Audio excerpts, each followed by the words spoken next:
Conversación con Luis Enrique Gabasud, él es economista, @GabasudCandanga, su cuenta en Twitter por si les quiere hacer alguna pregunta. Bienvenido. Gracias, Esteni. Un placer estar acá nuevamente. El placer es nuestro recibirlo, pero bueno, para hablar de varios temas. Quería tratar el tema del petro para seguir ahondando en él, porque hay muchas dudas, hay muchas preguntas de la gente, además de cómo va a funcionar este criptoactivo venezolano. Hoy hay varias informaciones y una de ellas, y quiero empezar por ahí, la dijo ayer en una declaración el diputado de la Mesa de la Unidad, José Guerra, y él decía, incluso el Parlamento declaró que todas las actividades o todas las actividades económicas que se hicieran con esta criptomoneda pues eran ilegales. ¿Cuál es su posición y su explicación con respecto a este tema? Bueno, en relación a la legalidad del petro,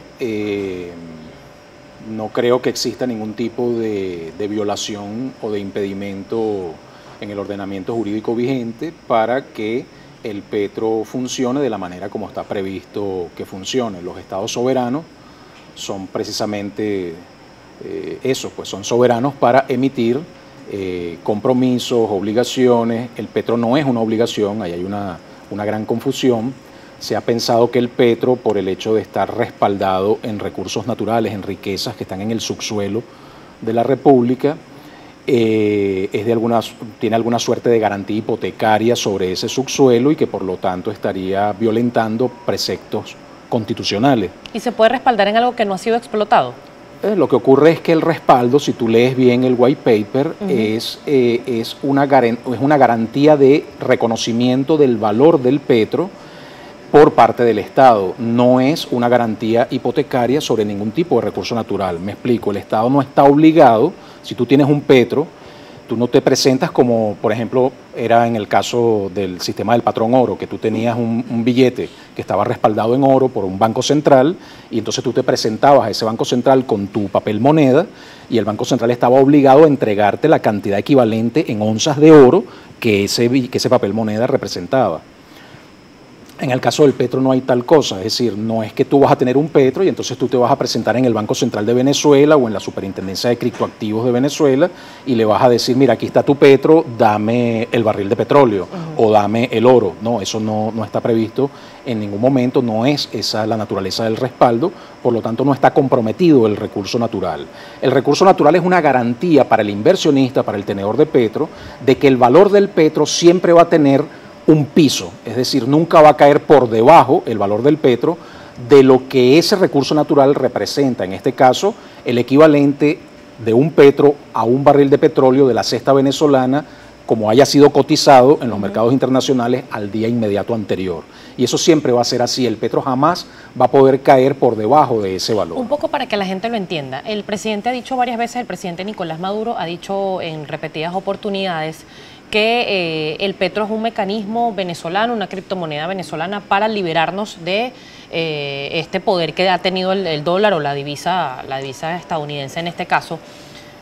Pero ¿por qué se sigue entonces cotizando el petro en dólares o en euros, si se quiere una liberación de estas dos monedas, que son las más poderosas además? No, lo que ocurre es que, claro, recuérdate que el sistema de comercio mundial sigue todavía bajo la égida del patrón dólar. Sí. Es decir, sobre todo porque las transacciones de compraventa internacional de petróleo se efectúan fundamentalmente en dólares americanos.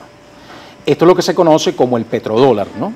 Y eso le da una gran ventaja competitiva a la economía norteamericana, etcétera, etcétera. ¿Qué ocurre? Obviamente, toda la economía mundial y todo el comercio mundial gira en torno a utilizar el dólar americano como referencia monetaria para las transacciones económicas de comercio internacional.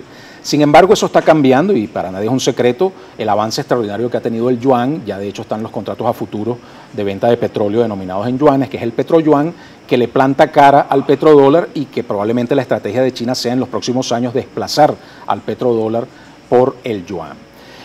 Sin embargo, eso no afecta absolutamente para nada porque no es más que una referencia del valor que tienen las monedas entre sí, los activos entre sí, tanto activos reales como activos financieros. Se referencian a una escala de referenciación que es el dólar americano. Igual lo puedes referenciar en euros, lo puedes referenciar en yuanes, lo puedes referenciar en otras criptomonedas, por ejemplo en Bitcoin o en Ethereum. Es decir, eso o lo puedes referenciar en el caso del petro en bienes tangibles, que está referenciado a un barril de petróleo equivalente, ¿no? de la cesta venezolana. Esto no afecta absolutamente para nada porque incluso el petro pudiera llegar a funcionar como una divisa directamente y es lo que se está impulsando con mucha fuerza, por lo menos así se desprende del white paper, se desprende de las intenciones que ha tenido el Ejecutivo Nacional con promocionar el petro a nivel internacional para que proveedores, por ejemplo, de mercancías hacia Venezuela acepten petros como pago de esas mercancías y bueno, pues directamente, sin necesidad de intermediar a través del dólar americano o a través del yuan o a través del euro o de cualquier otra criptomoneda o cualquier otro activo, simplemente decir, aquí está esta mercancía que tú necesitas de importación, yo te la doy y tú a cambio me das tantos petros de acuerdo al negocio que hagamos. Precisamente el tema de las importaciones lo trataba el vicepresidente hace unos días cuando hacía otra de las presentaciones formales del petro, estaba acompañado también por el ministro Ubel Roa. ¿Cómo determinar con qué países se pueden hacer estas transacciones tomando en cuenta el tema de las sanciones y que precisamente el petro o las criptomonedas se tienen que basar en la confianza? ¿Qué países pueden o tendrían la disposición de aceptar esta criptomoneda? El petro es, de todas las criptomonedas existentes, la más confiable del mundo porque tiene un respaldo en riquezas naturales y está emitido por un Estado soberano. Es decir, no es, digamos, una criptomoneda totalmente etérea, totalmente sin ninguna índole de respaldo entre particulares, etcétera, ¿no? Tiene toda la solidez porque ¿qué es lo que se basa la confianza en el mundo de las criptomonedas? En el uso de la criptomoneda, lo que se conoce como usabilidad del criptoactivo. Y cuando tú emites eso a través de un Estado soberano y el Estado soberano va a impulsar fuertemente el uso, la usabilidad del criptoactivo, esa es la confianza que necesita el inversionista de que ese criptoactivo se va a revalorizar constantemente en el mercado, es decir, se va a capitalizar. La capitalización de mercado de los criptoactivos depende de la intensidad de uso que tenga el criptoactivo, básicamente. Y además el petro no solamente va a tener una enorme intensidad de uso, porque va a ser utilizado incluso para las transacciones comerciales comunes y corrientes cotidianas acá en la economía venezolana. Se hablaba de boletos aéreos incluso que se iban a poder comprar con petro, pero ¿cómo va a ser ese mecanismo para el común? Eso está totalmente en marcha. Bueno, el común adquiere petros y con esos petros compra el boleto aéreo, cualquier persona. ¿Cómo adquieres los petros? Bueno, hay varios mecanismos. En este momento se adquiere a través de una preventa, que es una oferta que se hace a través de la página www.elpetro.gov.be. Allí rellenas unas planillas, haces todo un procedimiento y esperas el momento en que arranque la posibilidad de aperturar el wallet, que es el monedero digital. ¿Y tiene que ser en divisas, en moneda extranjera? Puedes comprar los petros o hasta donde se ha manejado en este momento, lo puedes comprar en dólares americanos, en euros, en Bitcoin y en Ethereum, ¿no? Entonces, por ejemplo, ha habido mucho la pregunta, bueno, pero si yo no tengo dólares, ¿cómo voy a hacer yo para comprar un petro? Bueno, si tú tienes bolívares, tú te metes, por ejemplo, en un exchange como Local Bitcoin, ¿verdad? Vas www.localbitcoin.com, te metes ahorita mismo y allí puedes abrirte tu wallet, tu monedero digital, y puedes en bolívares, con tus bolívares, comprar, por ejemplo, Bitcoin. Que son las casas de cambio virtuales. Exacto, compras Bitcoin. Y con esos Bitcoin tú vas a poder comprar petros en el momento en que comience a partir del 30 de marzo, que es lo que está previsto de acuerdo al white paper, comience ya la ICO, que es la oferta pública como tal de petro, que pase ya el periodo de este mes de preventa, el primer mes inicial de preventa, y ya arranca como tal la asignación como tal de los petros y toda la comercialización. Ahora, esta figura que presentó Tarek El Aizami, vicepresidente de la República, también en esta rueda de prensa, que el petro iba a tener el equivalente o se iba a poder cotizar con el DICOM. ¿Cómo funciona? Fíjate, es bien interesante eso, ¿no? Porque el asunto del DICOM, acuérdate que, bueno, para nadie es un secreto que el DICOM está teniendo problemas para la captación de oferta de divisas. Porque, de acuerdo al último convenio cambiario en vigencia, se establece que los únicos que van a ofertar en el DICOM son los privados, ¿no? El Estado no va a... Entre otras cosas, para impedir o evitar que las reservas internacionales de la República, que están muy escasas, o en niveles ya, digamos, límites muy bajos, sean quemadas completamente en un mecanismo de asignación de divisas al sector privado.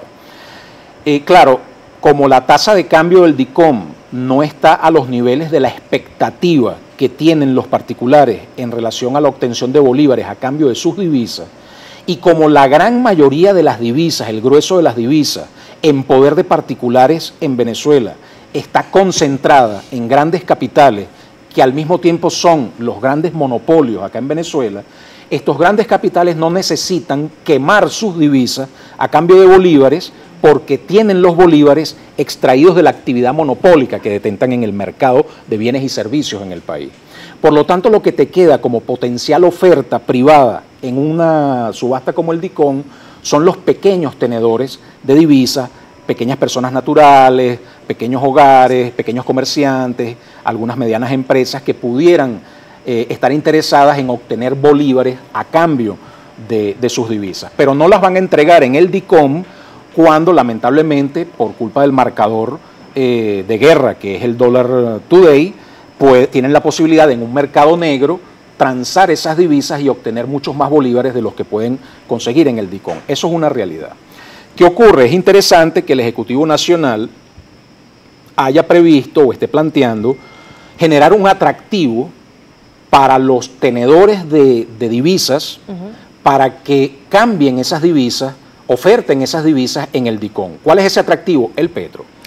Porque ¿qué ocurre? Bueno, tú traes tus divisas y yo te entrego petros, es decir, me compras petros a través del DICOM, yo te los vendo con un descuento. Si eres la banca, para nadie es un secreto que la banca privada en este país tiene enormes cantidades de divisas depositadas en cuentas bancarias en el extranjero, es decir, tienen tenencia en divisa, en moneda extranjera muy fuerte, la banca privada venezolana.